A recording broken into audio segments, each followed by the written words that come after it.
안녕하세요. 저는 크리스입니다. 오늘은 비빔밥 만들 거예요. So the first thing I'm going to do is rinse the rice for the bibimbap. So an optional extra for your bibimbap is marinated beef. So I'm going to cut the beef into matchstick size pieces. And it has to be a very lean beef, small edible pieces. So a marinade is a simple mix of kanjang, 1 spoon.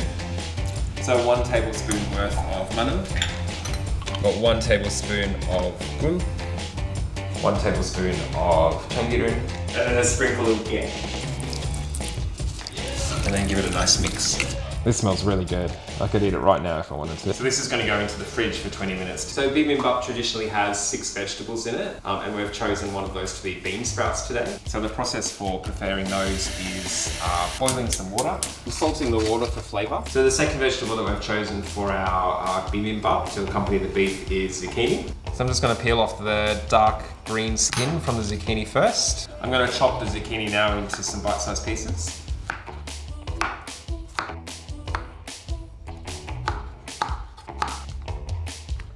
So in goes a pinch of salt. So our salted water is now boiling, ready for the bean sprouts to cook in. The lid goes straight on. Be careful not to open the lid during the cooking process. The bean sprouts will take on a fishy taste. So I'm going to rinse and cut those shiitake mushrooms into bite-sized pieces for our dish. We want to make them small morsels so that they're easy to eat. Just put these in the bowl, ready for cooking later.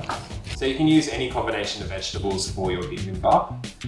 You just need to prepare them beforehand and combine them into the dish at the end, like we are.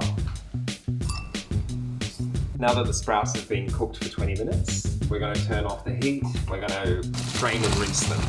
So we're going to add some red onion to the meal. I like the colour of this. As tiny as possible for the onion pieces. Final step for bibimbap is to build it. So we are going to fry the vegetables that we've prepared and then combine that with the rice and beef into our dish. Firstly, I'm going to just ensure that there's no water in any of the bowls. So now I've got our 6 vegetables ready for adding to the bibimbap. We're not going to cook the bean sprouts today. They're going to be served fresh in the bibimbap. The other 5 vegetables we're going to fry in the pan in order of lightest colour to darkest colour. So I'm going to cook them one by one in the fry pan.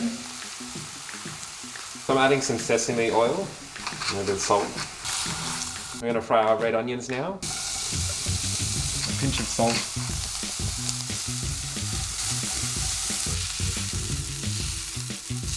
Use your changirum sparingly. Don't put too much or too little at all. You do need some for every part of the dish, but remember you are combining it all into one dish, so don't use too much. The mushrooms have now been cooking for 3 minutes.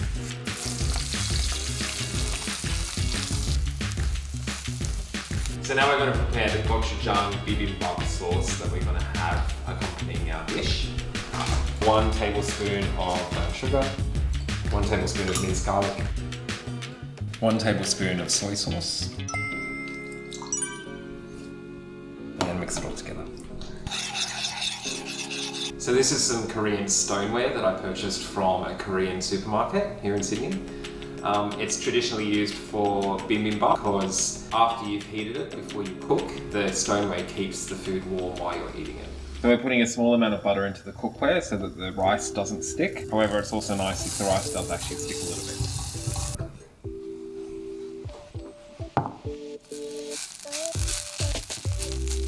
The final step is to add the 6 vegetables that we've prepared to the bibimbap dish. Our sesame infused spinach.